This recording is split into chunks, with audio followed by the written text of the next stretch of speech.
اوس ګورئ چې کله اوبه ولاړې یا اوبه جاري، نو په دې کې غسل کول یا بول کولو د وجې نه په دې کې د نجاست اجزا میلاو شي. نو که ولاړې او تی بیا استعمالې، نو په دې کې خو د نجاست اجزا میلاو شوي دي، نو دا شرعا حرام دي ښه. او که اوبه جاري او د نجاست اجزا پکې باقي نه وي، چې کله اوبه روانې نو بیا پکې د نجاست اجزا باقي نه وي، هغه پکې بیږي، نو دې وجې نه بیا د هغې استعمال جایز کېږي. اوس دلته مذهبونو ته به راشو. اهل ظواهر چې کم دي د داود ظاهري والا و چې کله اوبه لګي یا ډېري، جاري یا جاري نه یو صفت تغیر پکې راغلی یا پکې نه راغلی،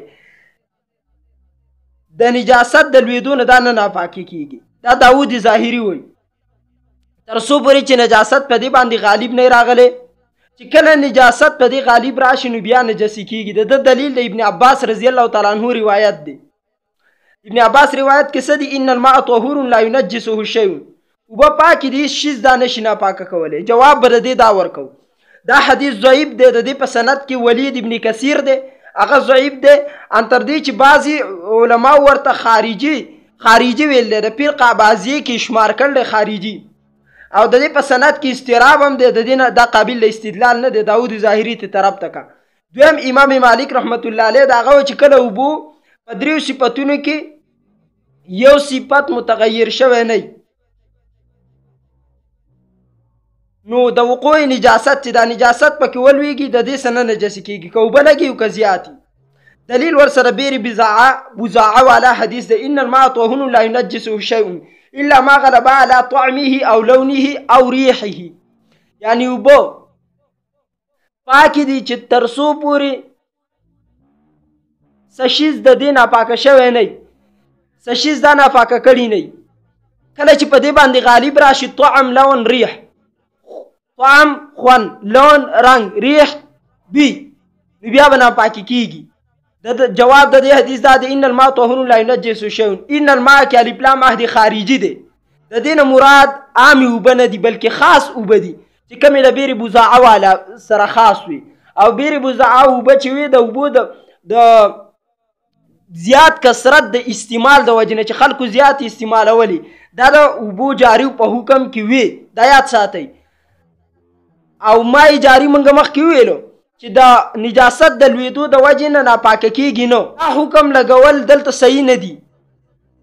او کم چې الا ما غلب على طعمه او لونه او ریحه، دا د نو علامه ابن حجر رحمت الله علیه په تلخیص الخبیر کې تاسو وایي فرمای چې دا روایت صحیح نه دی. دارقطني وایي چې لا يثبت، دا زیادت ثابت نه دی چې الا ما غلب على طعمه او لونه او ریحه. او د دې دارومدار پر راشدین ابن سعد باندې دی چې هغه متروک دی. پوه شئ په دې باندې د امام شافعي امام احمد رحمت الله علیه په نس چې اوبه کمي د قلتینو نه، دا کمي اوبه دي، دا د کم اوبه په حکم کې دي چې د قلتینو نه کمي، نو دا کمي دي. او چې د قلتین یا د قلتینو نه زیاتي، نو دا زیاتي دي. یعنی قلتین چې دي د دې نه کم نجسی کېږي، او چې د دې نه زیاتي نو نجسی کېږي به نو. دلیل د دې حضراتو څه حدیث د قلتینو پیش کوي چې نبي علیه الصلاة والسلام اذا كان الماء قلتین لم يحمل الخبث، کله چې اوبه دوه مټکه یي که نو د نجاست نه متاثره کېږي، یعنی په نجاست لوېدو سره دا نه نجسي کېږي. نو دوی وایي چې دوه قلته چې دي نو دا زیاتې اوبه دي، او د دې نه کمې دي چې د دې دوه قلتینو نه کمي. جواب د دې اول دا دی چې حدیث د قلتینو ضعیف دی، د دې مدار په محمد ابن اسحاق باندې بالاتفاق دا ضعیف دی. امام مالک رحمت الله علیه ورته دجال من الدجاجله وایي. الحدیث حضرات د دې روایت پیش کوي په قرات خلف الامام کې. التم محمد ابن اسحاق ته سوچ کوئ تاسو چې صحیح بخاري کله راواړوئ، په صحیح بخاري کې چېرته امام بخاري په احکامو کې د دنه روایت نه دی اغستی، او په باب د غذا کې بیا د دنه روایت اغستی دی. دویم جواب حدیث د قلتینو ته شیخ الاسلام علامه ابن تیمیه رحمه الله او علي ابن مدینی حافظ عبدالبر عینی رحمه الله او امام غزالی ضعیف ویل دی، لہذا را قابل د استدلال نه دی. دریم جواب دا کې صاحب د هدایې چې لم يحمل الخبث معنی دا ده چې کله اوبه قلتین نو هغه نجاست برداشت کولی نشي. لم يحمل الخبث، خبث دا نجاست برداشت کول نشي. حمل بار ته وایي، دا بار کولی نشي په ځان چې بار یې کې وخوایي ویسي، دا معنی صحیح ده، یعنی ناپاکې به وي. نو موږ په دې درېیم نمبر هم چې عمل وکړو نو زموږ مذهب ثابتېږي. امام ابو حنیفه رحمت الله علیه په نیز باندې کمې اوبه د نجاست سره نجسي کېږي او زیاتې اوبه نه نجسي کېږي. کمې اوبه چې جاري یا د جاري اوبو په حکم کې هغه کثیرې اوبه دي، زیاتې دي، او چې داسې نه هغه به کمې اوبه. نو د دې پته به په مبتلا به رای باندې لګولی شي. که مبتلا به رای چې چا پې رای ورکړه چې لږې دي نو لږې، او چې ډېرې دي نو ډېرې، تاسو ته پرېښي دي. د ده څه دلیل د امام صاحب رحمت الله علیه لا یبولن احدکم فی الماء الدائم، چې بول دی نه کوي یو کس تاسو نه په ولاړو اوبو کې. ما درته د دې خبرې کړې وه چې ماء دایم که د الذي لا یجري، نبي علیه السلام مطلقا د پیشاب کولو نه منع کړله، هغه اوس دایم قلتین هم کېدی شي او زیات هم کېدی شي. دایم قلتین نه زیات هم کېدی شي. نو معلومه شو چې قلتین د قلت او د کثرت معیار نه دی. د دې وجې نه که زیات یو نو بیا به ناپاکه کېدی نه که نه. نبي علیه الصلاة والسلام به د دې استثناء فرمایلي وي، لیکن استثناء یې نه ده فرمایلي. دویم دلیل د جابر نه ها رسول الله صلی الله علیه وسلم یبال فی الماء الراکد، نو دا دلیل هم زموږ سره دی. او ماء جاري د دې وضاحت شوی دی چې یو کڼ کې د ځان څه یو تان کې د ځان څه داسې ویشت. البته څومره اوبه وی چې د ماء جاري حکم به په هغې باندې لګولی شي. د دې په باره کې درې اقوال درته نقل کوم. نمبر 1 قول، که یو طرف ته حرکت ورکړی شي دویم طرف ته حرکت رسی نو دا به قلیلی، که نه رسی حرکت نو بیا به کثیری، زیاتی به. دویم عشر والا چې کمی، که عشر پی عشر و یو طرف او بل ته لس لس گزو نو کثیر بی، او که لس لس نو نو بیا با قلیلی. نمبر 3 مبتلا به رای اعتبار بکولی شي. هغې وی لږې ووایي نو لږې به که زیاتې ورته ووایي نو بیا به زیاتې.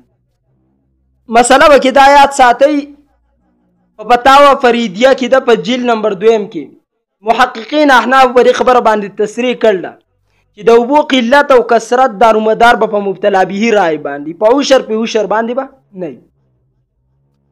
د ماء دایم نه مراد هغه اوبه دي چې کم او عادتا منقطع نه. دا مې ویلي په اولني نمبر کې تاسو ته، لکه څنګه چې دا ډیمونه وغیره.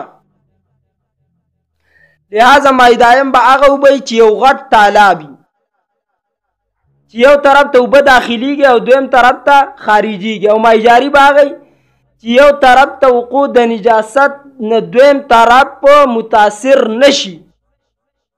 ماء جاري به هغه وخت کې نجسي کېږي چې د دې یو اوصاف د 3 وصفونو نه لون، طعم، ریح، د دې نه یو وصف بدل شي. دا خبر هم پکې یاد ساته. دلته بحث د ماء جاري نه دی، د ماء راکدو دی، کمی چې د صحراګانو کې د باران نه بعد یا په تالابونو کې جمع شي چې د هغې د بیدوی صورت نه. دا ما ویلي چې د نور د تب د وجې نه په ځمکه کې جذب شي، خشک شي. او دا خبره مې کړې وه چې د ماء دایم اطلاق په ماء جاري او راکد دواړو باندې کېږي. یو خبره پکې بله یاد ساته، منګه بیرې بوزعه والا دغه چې ویله په دې باندې بیا اعتراض راځي. بوزعه د با په ضمې سره په کسرې سره، لیکن په ضمې سره مشهور خلک زیات مشهور په دې باندې چې په ضمې سره ویلی شي. دا یو معلوم کوی دی، د هغې نوم د په مدینه منوره کې د بنو ساعده په محله کې دا واقع دی. او بوزعه د قبیلې بنو ساعده د یو باغ نوم دی. ساعده د دې یو باغ د هغې نوم دی، هغې کې دا کوی دی. نو د دې وجې نه دې ته دا نوم ورکړی چې بوزعه. وسم دا موجود دی. دا به یو د زګین کې وه چې د ځمکې پرې د پاسه وي. نو مسافر چې کله تله نو هلته به د دې غاړو ته دمې کولې. نو کله به چې باران وشو یا سیلۍ به راغله دا خشاک پلیتي به راوړه او دې ته به وراچیله. د حیض دا پالتو څخه شیزونه به چې څومره ځکه زنانه به هم ورسره په چکر کې په تلو کې په سفر کې وي.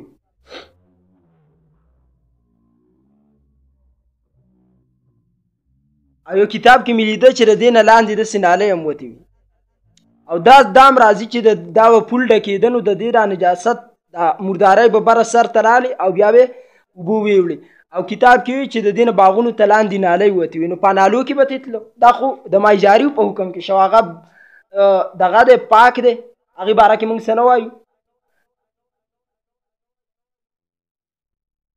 په وضاحت د مسلې به داسې پوهېږي لکه څنګه چې د ابن زبیر رضی الله تعالی عنه روایت د مشکات کې موجود دی چې یو حبشي وقع فی زمزم په زمزم کې یو حبشي ولوېده نو مړ شه پکې. ابن زبیر حکم وکړ چې د دې اوبه راوباسئ نو چې اوبې رایستې نو ډېر شه بوکۍ ترې راوایستې اوبه نه ودرېدې چې ویې کاته د حجر اسود د طرف نه یو رګ راماتو. ابن زبیر رضی الله تعالی عنه وفرمایل چې بس دی دومره کافي ده د نور اوبو د رایستو ضرورت نشته. د دې نه معلومیږي چې ماهیجاري چې دي دا نه ناپاکي کېږي او بیر بضاعه د دې نه ماهیجاري په حکم کې دغه حساب احناف. البته که مای راکد کویی وغیره او په دې کې مګه ولویږي مړه شي پیشو ولویږي نو بیا به د 20 نه 30 پورې بوکې رایستې شي. قدوري کې دا شته ډول به ترې رایستې شي درمیانه د علاقې چې کوم ډول یې هغه به ترې رایستې شي.